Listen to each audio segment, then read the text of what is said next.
안녕하세요. 헤븐스타 채플 박현욱입니다. 요즘 일교차가 큰데요. 다들 건강 이상 없으시죠? 여러분들의 한 주는 어떠셨나요? 하나님께서 찾으시는 참된 예배자로서 여러분들의 삶을 통해 하나님을 노래하고 예배하면서 한 주 잘 보내셨죠? 오늘은요, 비교라는 주제로 여러분들과 말씀을 묵상해 보고자 합니다. 우리는 살아가면서 비교를 당하기도 하고 나 자신을 다른 사람과 비교하기도 하죠. 비교를 하면서 남들보다 우월한 나의 모습에 자아도취가 될 때도 있고요.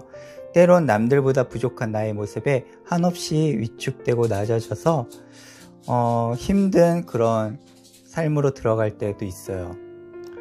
이처럼 비교를 잘못 사용하게 되면 성경에서 말씀하시는 멸망의 길인 교만으로 빠져들 수도 있고요. 반대로 낙심과 절망의 늪에 빠져서 감사와 기쁨이 없어지고 원망과 불평의 삶을 살게 될 수도 있습니다. 비교라는 단어를 우리 삶에 적용할 때에는요, 나와 세상을 비교하는 것이 아니라 하나님과 이 세상을 비교하면서 믿음의 그릇을 넓혀주시는 하나님 아버지를 기대하며 더욱 깊이 하나님의 교제 속으로 들어가는 것이 필요합니다. 오늘은 사무엘상 17장 속으로 함께 들어가 보도록 하겠습니다. 사무엘상 17장은요, 바로 우리가 잘 알고 있는 다윗에 대한 이야기입니다. 여러분들이 너무나도 잘 알고 있는 다윗과 골리앗의 전투. 이 말씀을 통해 오늘 우리는 비교라는 단어를 묵상해 볼 거예요. 다윗은 이새라는 사람의 막내 아들이었습니다. 이스라엘의 초대 왕이 누구였죠? 바로 사울왕이었는데 교만해졌어요. 그리고 하나님께 범죄함으로 인해서 하나님께서는 사무엘에게 내가 다른 왕을 세울 거야. 그래서 이새라는 사람을 찾아가 이렇게 명령하십니다. 이새에게는 8명의 아들이 있었는데 첫째 아들의 엘리압을 사무엘이 봤어요. 그런데 아하! 이 사람이 기름 부음을 받은 사람의 제목이네? 이렇게 생각을 했는데 하나님께서 사무엘에게 이렇게 말씀하십니다. 너 그의 키와 용모를 보지 마. 사람들은 사람의 외모를 보지만 여호와는 사람의 중심을 보느니라. 이렇게 말씀하셨어요. 그렇게 해서 7번째 아들까지 사무엘 앞을 다 지나가게 했는데 하나님의 컨펌은 내려지지 않았어요. 그래서 사무엘은 이새에게 이렇게 물어봅니다. 아들이 더 있나요? 네. 막내 아들이 있는데 지금 양을 지키고 있습니다. 불러오세요. 다윗이 도착합니다. 성경의 표현은 이렇습니다. 그의 빛이 붉고 눈이 빼어나고 얼굴이 아름답더라. 외모에 대한 표현이었지만 앞서 하나님께서는 사무엘에게 분명 여호와는 사람의 중심을 보신다고 하셨죠. 이 성경의 표현은 다윗왕의 외모의 표현은 바로 그 중심에서 우러나오는 외모였다고 이렇게 저는 생각이 되어졌습니다. 하나님께서 다윗에게 기름 부으라 명하십니다. 기름 부음을 받은 다윗은 그날 이후로 여호와의 영에 크게 감동되었고 하나님께 그의 삶을 맞추는 삶을 살게 되었어요. 그것을 확인할 수 있는 에피소드가 바로 오늘 사무엘상 17장 말씀인 거예요. 블레셋이라는 나라가 이스라엘을 침공합니다. 그 나라에는 챔피언이라고 불리우는 골리앗이 있었어요. 이 골리앗은 피지컬이 상당히 우수했습니다. 성경에서 굉장히 디테일하게 이 사람을 묘사하고 있는데요. 6규빗 한 뼘, 이건 바로 골리앗의 키를 말하고 있습니다. 6규빗 한 뼘은 2m 90 정도 되는 키를 가지고 있다는 뜻이에요. 와, 크긴 하네요. 그리고 골리앗은 온몸에 갑옷을 둘렀습니다. 그 갑옷의 무게만 57kg 정도 되었고요. 창날의 무게만 7kg였다고 합니다. 이건 뭐 무지막지한 녀석임이 틀림없었죠. 이러한 무지막지한 피지컬을 자랑하는 장군이 이스라엘 군대를 향하여 1대1 대결을 요청하고 있는 장면인 겁니다. 내가 지금 이스라엘 군대를 모욕했으니 너희도 화가 나면 한 명을 내보내 1대1 결투를 하자. 그래서 내가 이기면 너희가 우리의 종이 되고 내가 지면 우리가 너희의 종이 될게. 이렇게 자신 있게 얘기한 거예요. 이 말의 의미 속에는 무엇이 숨어져 있는 거예요? 너희는 절대 나를 이기지 못해. 이런 자신감을 가지고 있었다는 거죠. 지금 골리앗은 살아계신 하나님의 군대를 모욕하고 있는 것입니다. 이 말을 누가 듣게 되나요? 네, 오늘의 주인공 다윗이 듣게 됩니다. 당시 이스라엘은 전쟁에 나갈 수 있는 나이가 20세 이상이어야만 됐어요.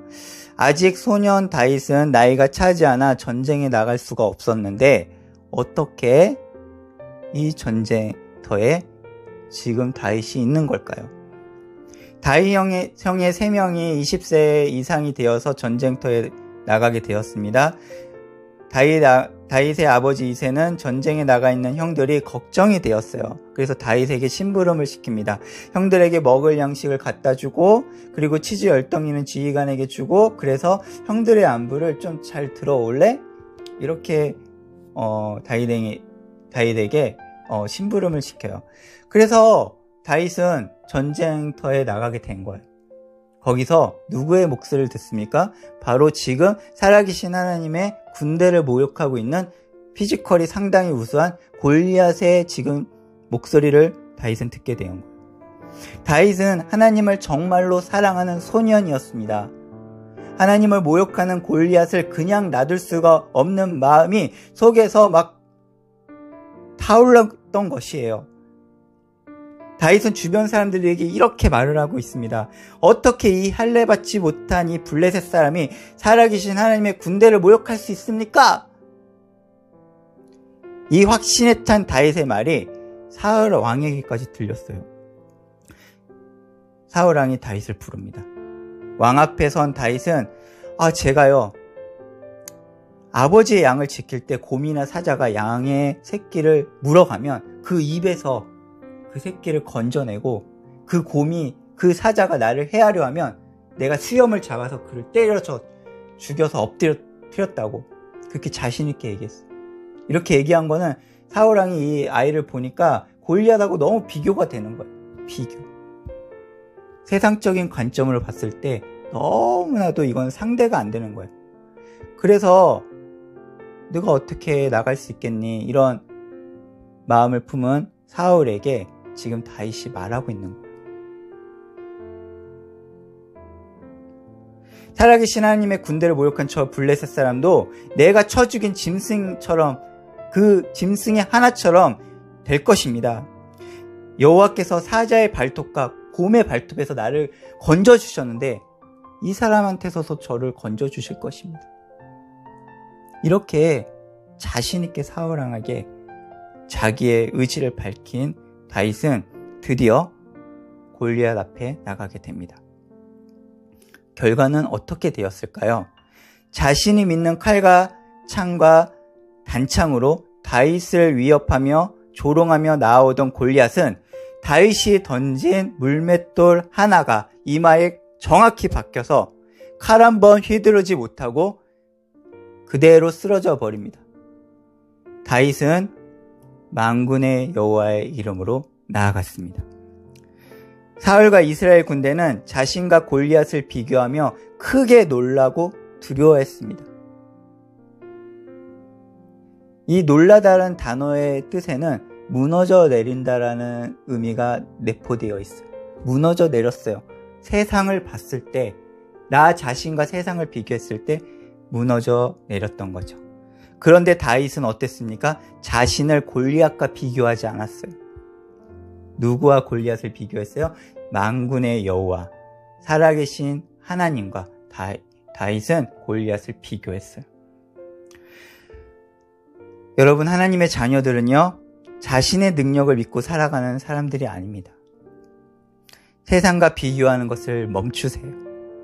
우리는 세상보다 크신 온 우주의 주인 되신 하나님의 자녀라는 사실을 우리는 기억해야 됩니다. 지금 여러분 앞에 골리앗은 무엇인가요? 그 골리앗과 지금 나 자신을 계속 비교하고 있지는 않으신가요? 다윗은 하나님의 영에 감동된 소년이었습니다. 다윗의 입술에는 하나님을 사랑하는 고백이 담겨 있습니다. 공과 사자의 발톱에서 건져주시는 것은 하나님이셨습니다. 내가 능력이 있어서 그들을 때려 눕혔던 것이 아니라 하나님께서 나를 건져주신 것입니다. 여러분 앞에 골리앗보다 크신 하나님을 바라보세요. 우리에게 주어진 것에 자족하며 감사하는 시간으로 여러분들을 안내해 주실 것입니다. 누가요? 살아계신 성령님께서 우리 안에서 역사하실 것입니다. 오늘은 다윗의 신앙 고백으로 마무리하겠습니다. 여호와는 나의 목자시니 내가 부족함이 없으리로다. 아멘. 하나님의 십자가의 은혜로 부족함이 없으신 한 주 보내시기를 간절히 기도드립니다. 여러분, 예수 그리스도의 이름으로 사랑하고 축복합니다. 감사합니다.